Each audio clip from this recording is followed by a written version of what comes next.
Digital Congo, la télévision numérique.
Mesdames et messieurs, bienvenue à cette grande édition du journal dont voici le sommaire. Le chef de l'État tient à l'amélioration des conditions salariales des travailleurs. Ainsi, il a émis le vœu lors du Conseil des ministres de ce vendredi de voir les SMIG prendre en compte les vraies réalités du marché et les besoins vitaux de travailleurs. La province du Maïndombe fume les calumets de la paix, ce après une accalmie entre les Nounous et Téké, deux communautés en conflit. L'administrateur du territoire exhorte ses administrés à cultiver la paix.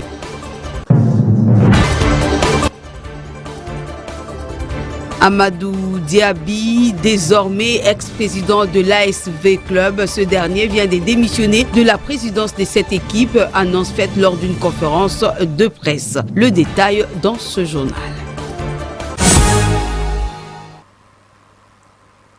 Merci de nous choisir pour vous informer et notez que le prochain SMIG devra prendre en compte les vraies réalités du marché et les besoins vitaux réels des travailleurs. C'est le vœu exprimé par le président de la République alors que s'ouvre du dimanche 20 au jeudi 24 2025, la 37e session du Conseil national du travail. Lors de sa communication lors donc de la réunion de conseil de ministres tenue depuis la ville de Lubumbashi dans le Haut-Katanga. Le chef de l'État a indiqué que ces travaux doivent être un moment d'écoute sincère, des propositions audacieuses et d'engagement ferme pour améliorer les conditions de vie des travailleurs. Je vous propose de suivre un extrait du compte rendu de cette réunion fait par Patrick Mouyaya, porte-parole du gouvernement.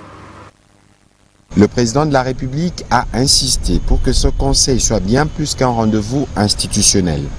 Il doit être un moment d'écoute sincère, des propositions audacieuses et d'engagement ferme. Les attentes de nos concitoyens sont immenses et à juste titre, nous devons y répondre avec clarté, courage et détermination, a-t-il martelé. En ce qui concerne l'augmentation du SMIG, celle-ci devrait avant tout bénéficier aux travailleurs les plus vulnérables dont les revenus actuels ne permettent pas de couvrir les besoins essentiels, car ce sont eux qui subissent les plus durement les effets de la précarité et pour qui cette mesure représenterait un véritable levier de dignité et de justice sociale. Le président de la République a rappelé que l'emploi demeure le socle prioritaire de son mandat. Il est la clé de voûte de la paix sociale, les moteurs du développement durable et les garants d'une justice intergénérationnelle véritable. Offrir un avenir à notre jeunesse, soutenir nos familles et dynamiser notre économie passe par un accès équitable à un emploi digne et productif. Le président de la République en a appelé à la mobilisation de tous. Il a invité chaque membre du gouvernement à suivre avec la plus grande attention les travaux en cours, à appuyer les dynamiques positives qui en émergeront et à veiller à leur mise en œuvre effective dans un esprit de cohésion gouvernementale, d'obligation des résultats et des respects du principe d'égalité des chances. Par ailleurs, il a engagé la Première ministre à s'assurer que le prochain SMIC à mettre en place puisse être adapté aux réalités du marché et qu'il prenne en compte les besoins vitaux réels des travailleurs afin de faciliter le renforcement de leur pouvoir d'achat. Un autre point de communication du président de la République lors de cette réunion hebdomadaire, c'est le suivi du développement du corridor sud. Félix Tshisekedi veut que cela soit donc considéré comme de véritables artères vitales de développement pour dynamiser l'économie du pays. Le chef de l'État a instruit le gouvernement à mettre sur pied un comité national de suivi de développement de corridors. On écoute une fois de plus Patrick Mouyaya. Le président de la République a rappelé ce qu'il a souvent mentionné, que nos corridors ne doivent plus être perçus comme des simples voies de passage ou d'évacuation de marchandises. Ce sont aujourd'hui, plus que jamais, des artères vitales de développement conçues pour dynamiser l'économie nationale, renforcer l'intégration régionale et améliorer durablement le quotidien de nos populations. Ils constituent des nœuds stratégiques de croissance à la croisée des échanges commerciaux, de la mobilité humaine et du développement de territoires. Ils doivent à ce titre être dotés d'infrastructures modernes, durables et résilientes dans tous les secteurs, transport, logistique, énergie, télécommunications, santé, éducation et services sociaux de base, a-t-il insisté. Le président de la République a formellement engagé le gouvernement sous la coordination de la Première ministre, avec le concours actif de son cabinet, à mettre en place un comité national de suivi du développement des corridors. Ce comité aura pour mission de piloter, coordonner et évaluer l'ensemble de projets liés à l'aménagement de ces espaces stratégiques, en commençant par les corridors sud vers la SADC, avec une attention particulière à la synergie intersectorielle et à la cohérence territoriale. Et à la Chambre haute du Parlement, notez que c'est pour la énième fois que cette Chambre a prorogé l'état de siège dans les provinces de l'Ituri et du Nord Kivu. La plénière présidée par le premier vice-président du Sénat, José Kalala, a été marquée également par plusieurs motions d'information. Le compte rendu est de Lisette Kenga-Kelekelo et Timothée Piamboula. Le Sénat a prorogé pour la énième fois l'état de siège dans les provinces de l'Ituri et du Nord Kivu, après avoir suivi l'exposé du vice-ministre de la Justice, Samuel Mbemba, sur les motivations de sa prorogation. Cette plénière, présidée par le premier vice-président du Sénat, José Kalala, était ponctuée de plusieurs motions d'information, portant notamment sur la situation alarmante dans le Kwango, à Kasongo-Lunda, menacée par une vingtaine de têtes d'érosion, aggravée encore par les dernières pluies diluviennes. Une menace pour les cultures agricoles et les voies de desserte agricole, devenues quasi impraticables. Une autre motion d'information a porté sur la situation sécuritaire en Ituri, province sous état de siège, avec l'explosion des groupes armés, parmi eux la Convention pour la Révolution populaire, dirigée par Thomas Lubanga, et récemment la Coalition nationale pour la libération du Congo, dirigée par un certain colonel Innocent Kaimbi. Ajoutez à cela des groupes armés comme Zaïre. Au Kasaï oriental, le sénateur Alphonse Goïka-Sanji a tiré la sonnette d'alarme sur la faillite de la SACIM, dont les machines sont à l'arrêt suite aux difficultés liées au bon fonctionnement de la centrale hydroélectrique de cette société, qui dessert également le courant électrique en Mbuji-Mayi, aujourd'hui dans le noir. Des informations qui ont attiré l'attention de la plénière et dont le premier vice-président du Sénat a formulé des suggestions. Sur les 76 sénateurs qui ont pris part à la plénière, 75 ont voté pour la prorogation de l'état de siège, 1 contre et 0 abstention. Rendons-nous dans la province de Maïndombe, précisément dans les territoires des Bolobo, où petit à petit la paix, après une période de conflit entre les communautés Teke et Nounou, et la paix reprend. Aujourd'hui, plusieurs agglomérations de cette entité qui s'étaient vidées de ces populations reprennent vie. L'administrateur de ces territoires, Jonathan Ipoma, exhorte ses administrés à cultiver la paix. On l'écoute. Je peux dire que la situation de sécurité actuellement est sous observation parce que les événements que nous enregistrons souvent, pour le moment, ne se répètent plus. Pour le moment, je vous dis, la situation est assez calme. La première chose que je peux dire, grâce à la présence du gouverneur de province, avec son équipe, ça nous a plus à renforcer dans toutes les opérations sécuritaires de notre territoire. Et notre implication aussi à faire avancer un pas aussi dans la concrétisation de paix dans notre territoire. Le territoire de Bolobo est au milieu des deux territoires à problème. La population qui vit dans le territoire de Gomout, c'est la même population qui est ici dans le territoire de Bolobo. La population qui est dans le territoire de Yumbi, c'est la même population qui est ici dans le territoire de Bolobo. Si nous serons distraits, nous risquerons d'enregistrer plusieurs événements malsains et malveillants dans notre territoire. Parce que ces influences pourraient aussi influencer ceux qui vivent dans le territoire de Bolobo. Pour réussir et remédier dans les situations insécuritaires dans notre territoire, nous sollicitons la présence de plusieurs hommes en uniforme dans notre territoire. Parce que vous le savez, auparavant, tel que dans notre territoire, on avait un effectif de moins de 100 policiers qui couvraient l'ensemble du territoire. C'était pour nous impossible de faire face à tous les mouvements populaires. C'était pour nous insuffisant et la présence de militaires va aussi renforcer encore plus la sécurité de notre territoire. C'est ça ce que nous souhaitons et nous suggérons aussi à nos autorités, si elles seront d'accord de nous écouter, de nous renforcer vraiment l'effectif des hommes en uniforme. À la population d'y avoir la conscience.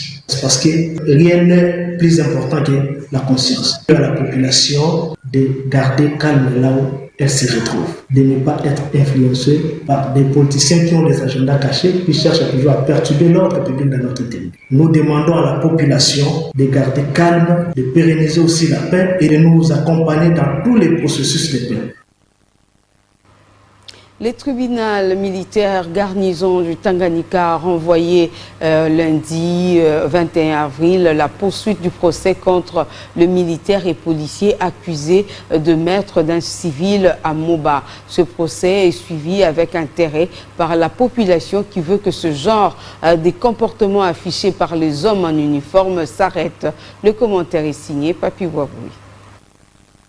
Les audiences ont été renvoyées pour le lundi 21 avril. Devant le tribunal militaire garnison du Tanganyika, plusieurs prévenus militaires et policiers. Ils sont poursuivis pour le meurtre d'un civil, Kalunga Patou, qui était arrêté par des militaires et gardé illégalement dans un cachot. Ces audiences foraines, qui se déroulent à la tribune du Grand Marché de Kirungu, sont suivies de près par la population des Moba qui veut que pareille chose n'arrive plus.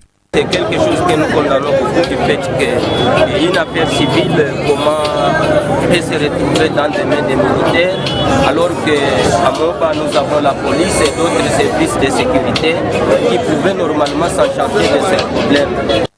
Pour le président du tribunal militaire garnison du Tanganyika, leur objectif est de restaurer l'ordre. Nous avons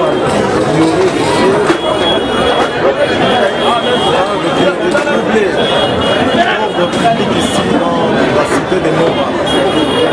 Nous avons pris les militaires qui sont reprochés d'avoir arrêté un civil à l'instigation de notre civil et que ces civils arrêtés seraient morts en détention. C'est pourquoi nous sommes venus pour rétablir l'ordre public et que la paix demeure dans la cité. En attendant les débuts des plaidoiries annoncées pour le lundi, pour la famille éplorée, seule la condamnation des auteurs du meurtre de leur fils est plus importante. Et la ville de Bunia, dans la province de l'Ituri, est en deuil. L'artiste musicien Yang Bi, à l'origine ou à l'initiative du concert de la paix prévu ce dimanche 20 avril 2025 au stade de Kindia, est décédé subitement, entraînant ainsi le report de l'événement à une date ultérieure. Le maire de Bunia, organisatrice du concert sous son haut patronage, a pris cette décision ce samedi 19 avril, au lendemain de l'annonce du décès de l'artiste retrouvé sans vie dans sa chambre.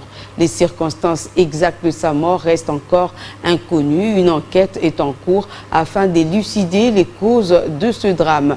prévu comme un grand rassemblement artistique en faveur de la paix en Ituri. Ce concert devrait mobiliser des milliers de participants. Le choc de la disparition soudaine de Jonathan Lero Ounen, connu sous le nom de Sen Yangobi, a plongé la ville dans une profonde tristesse. La mairie présente donc ses condoléances, a annoncé aussi qu'une cérémonie d'hommage sera organisée à la place du concert à l'occasion des obsèques de l'artiste.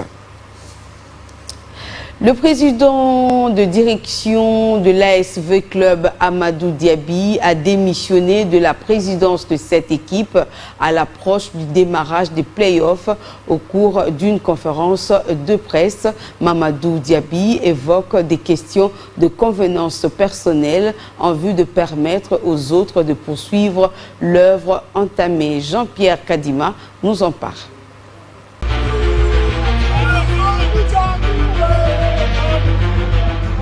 Une année et demie après son arrivée à la tête de la direction de VEC Club, succédant à Bestine Kazadi, presque forcé à la sortie, Amadou Diaby dépose les tabliers. Le désormais ex-président des Dauphins Noirs de Kinshasa a, au cours d'un point de presse tenu hier, contesté certaines décisions du comité suprême. J'ai décidé aujourd'hui,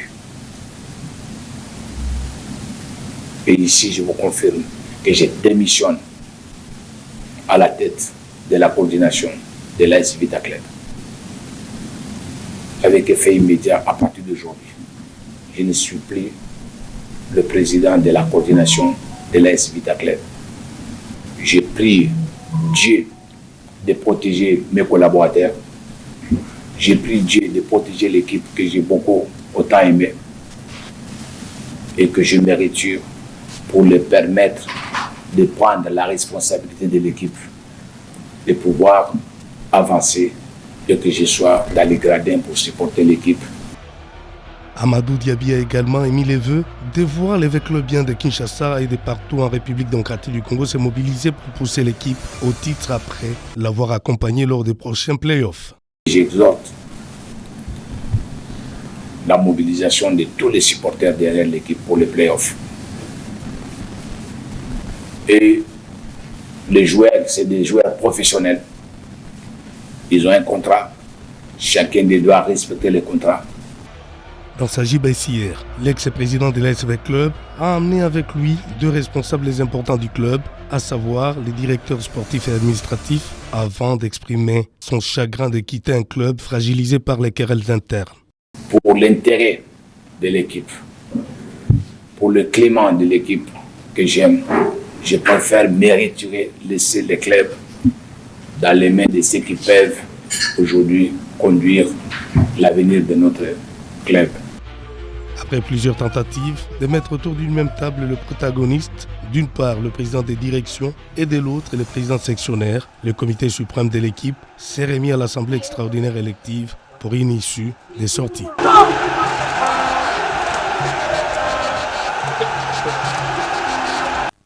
Et puis un mot sur l'actualité en dehors de nos frontières. Passe d'armes entre la Chine et l'Ukraine pour l'implication chinoise présumée dans la guerre russo-ukrainienne. Kiev vient donc de prendre ce vendredi des sanctions contre 3 entreprises chinoises alors que Pékin continue de nier avoir fourni des armes à Moscou comme l'accuse Kiev. Patrick Ngongo a signé ce commentaire. Ces sanctions imposées à ces 3 entreprises chinoises tombent au lendemain des accusations du président ukrainien vis-à-vis de la Chine qui aurait fourni les armes à la Russie, des accusations que Pékin continue de rejeter en bloc. Cette accusation arrive alors que Kiev avait déjà pointé du doigt ce pays de l'Asie de l'Est d'avoir envoyé des mercenaires pour combattre aux côtés des troupes russes dans la guerre russo-ukrainienne. Le vendredi, l'administration ukrainienne a publié une liste actualisée d'entités sanctionnées qui comprend en outre des entreprises russes, Beijing Aviation and Aerospace, Xianjing Technology CO, Ltd, Ruijing Machinery CO, Ltd et Zhongfu Sheing Carbon Fiber Xining CO, Ltd, toutes enregistrées en Chine. Pour l'instant, Kiev n'a pas précisé pourquoi ces entreprises avaient été ajoutées à la liste des sanctions qui interdit aux entités concernées de faire des affaires en Ukraine et gèle leurs avoirs dans le pays. Mais ces sanctions, avant tout symboliques et aux conséquences concrètes limitées, confirment la volonté de Kiev de montrer la Chine comme un allié opérationnel de la Russie. Ces trois entreprises, l'une du secteur de l'aérospatial, une autre produisant des fibres carbone et une autre des machines-outils, sont accusées d'être impliquées dans la production des missiles russes Iskander. Ceux-là même qui ont frappé la ville ukrainienne de Kharkiv mercredi 16 avril. Ces missiles balistiques sont largement utilisés par la Russie en Ukraine. Fin de ce journal. Merci à vous de l'avoir suivi. Et l'actualité, c'est que ça continue. Sur Digital Congo, c'est tout à l'heure à 23h. Et d'ici là, portez-vous bien. Au revoir.